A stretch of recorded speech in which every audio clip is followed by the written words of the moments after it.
তোমরা বলো, সিগারেটের এক প্রান্তে থাকে তামাক আর অন্য প্রান্তে থাকে এক বোকা।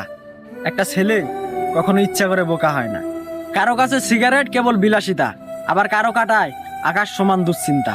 আজকে বলবো দুশ্চিন্তার ভাঁজ কাটানো সেই বোকা ছেলেটাকে নিয়ে। বাস্তবতার চিন্তায় গ্রাস করলে মেধাবী ছেলেটাও এক সময় মেধাশূন্য হয়ে যায়। জীবন যখন প্রশ্ন করে ভবিষ্যতে কি করবি, তখন শক্তিশালী ছেলেটাও লড়াই করতে ভুলে যায়। নবম দশমের স্বপ্ন আমাদের আকাশচুম্বী। কেউ হবে ডাক্তার, কেউ চাকরিজীবী, আবার কেউ হবে ইঞ্জিনিয়ার। আমাদের পড়ালেখা ওই মাধ্যমিকেই শেষ। এরপরে কেউ শ্রমিক, কেউ কৃষিকাজে, আবার কারো ছাড়তে হয় দেশ। লোক সমাজে বলা হয় পড়াশোনা ব্যতীত সাফল্য সম্ভব নয়। হ্যাঁ, আমরাও করতে চাই, তবে আমাদের বেলায় কেন সম্ভব নয়। এজন্যই সিগারেট জ্বালিয়ে দুশ্চিন্তার ভাঁজ কাটাই।